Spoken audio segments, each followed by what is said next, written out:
आप देख सकते हैं स्क्रीन पर कुछ टर्म्स आपको हाईलाइटेड दिखेंगी, ये मैं आपको समझाऊंगी और डिफरेंस भी बताऊंगी, इसीलिए मैंने कहा था कि मैं इस पार्ट को आपको बहुत अच्छे से एक्सप्लेन करने वाली हूँ। फूड क्या है? एक अनकंडीशन स्टिमुलस है। अब अनकंडीशन क्यों लगा रहे हैं हम इसमें? क्योंकि फूड में कोई कंडीशनिंग नहीं की जा रही है। फूड में कंडीशनिंग की भी नहीं जा सकती है। आप फूड को ट्रेन नहीं कर सकते हैं टू डू समथिंग। ओके, तो फूड क्या है? एक अनकंडीशनड स्टिमुलस है and celebration which follows it is an unconditioned response. जब फूड प्रेजेंट किया जा रहा है which is unconditioned stimulus, I hope your stimulus response से आप क्लियर होंगे कि to every stimulus there is always a response. जैसे आप मुझे स्क्रीन पर अभी देख रहे हैं, okay, I can be a stimulus for you. मुझे देखकर आप कुछ ना कुछ अपना परसेप्शन क्रिएट करेंगे, आपको वीडियो अच्छा लगेगा, समझ में आएगा, डाउट्स होंगे, जो भी चीजें होंगी उस पर आप अपना एक रिस्पॉन्स इनबिल्ट कर रहे हैं। इवन दो आप मुझसे कह नहीं सकते हैं अभी वीडियो में सामने से, लेकिन आपके माइंड में वो जनरेट हो रहा है। Anything around us is a stimulus. I can even call this book a stimulus right now. आप इस बुक को, चलिए स्क्रीन पर आप बुक देख रहे हैं, तो बुक भी आपके लिए स्टिमुलस है। आप उसको देखकर एक रिस्पॉन्स दे रहे हैं कि आप उसके वर्ड्स पे ध्यान दे रहे हैं। तो anything around us is a stimulus and whatever behavior we show toward is called response। तो मैंने यहाँ पे आपको क्लियर कर दिया है क्योंकि मुझे समझाना है, तो मैं चाहती हूँ आप अच्छे से समझ जाएं। तो अभी हमने बात करी कि फूड क्या है? एक अनकंडीशनड क्यों है? क्योंकि उसकी कंडीशनिंग नहीं की जा सकती, so that is why it is unconditioned stimulus. और स्टिमुलस इसलिए है क्योंकि इसी फूड को देख के सेलिब्रेशन हो रहा है, इसी फूड को देख के रिस्पॉन्स निकल रहा है। और रिस्पॉन्स क्या है? सेलिब्रेशन का प्रोसेस। तो that is why celebration which follows it is an unconditioned response. अब बात करते हैं कि ये अनकंडीशनड क्यों है। रिस्पॉन्स तो ये है, समझ रहे हैं आप, कि फूड को देख के सेलिब्रेशन हुआ तो वो रिस्पॉन्स है, लेकिन अनकंडीशनड क्यों है? क्योंकि ये सेलिब्रेशन नेचुरली हो रहा है। हम सेलिब्रेशन होने के लिए उसको फोर्स नहीं कर रहे हैं। मैंने अभी बोला कि आप किसी भी डॉग के सामने फूड लेकर जाइए, वो सेलिब्रेशन करता है, तो हम सेलिब्रेशन करने के लिए उसको फोर्स तैयार नहीं कर रहे हैं, उसके अंदर हमने कोई प्रोसेस डेवलप नहीं किया है। अब आगे समझिएगा। After conditioning celebration started to occur in the presence of the sound of the bell. जब अब जो सेलिब्रेशन का प्रोसेस हो रहा था कब हुआ? The presence of the sound of the bell. The bell becomes a conditioned stimulus.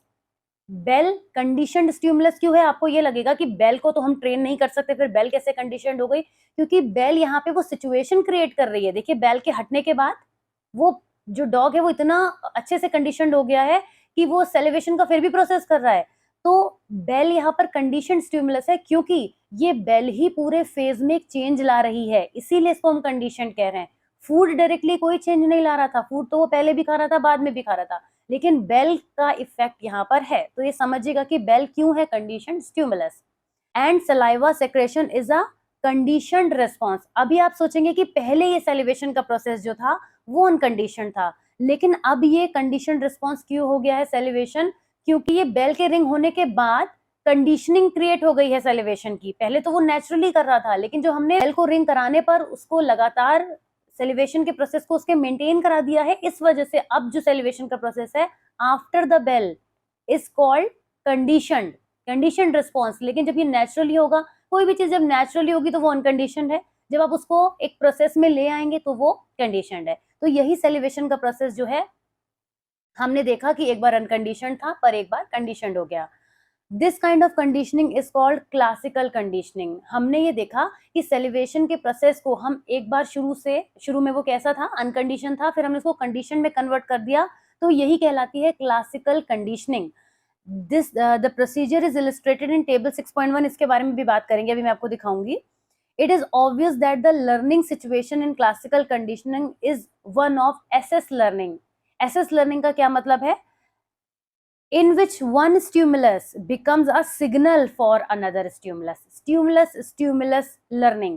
इसी थ्योरी के कई नाम है, Pavlov's theory of learning, classical conditioning, इसके अलावा एसएस लर्निंग भी हम इसको कहते हैं, क्योंकि यहाँ पे एक स्टिमुलस से दूसरे स्टिमुलस तक हम जाते हैं। that the learning situation in classical conditioning is one of the SS learning in which one stimulus becomes a signal for another stimulus। कौन सा? पहला जो बेल का साउंड था, आपने अभी पढ़ा कि वो एक कंडीशनड स्टिमुलस था, तो जो साउंड ऑफ बेल था वो फूड के लिए एक सिग्नल का काम कर रहा था। Okay, that is why it is called stimulus learning. Here one stimulus signifies the possible occurrence of another stimulus. इसीलिए इसको हम एसएस लर्निंग कहते हैं, क्योंकि यहाँ पे जो एक स्टिमुलस है वो दूसरे स्टिमुलस के लिए पॉसिबल अकरेंस को क्रिएट करता है।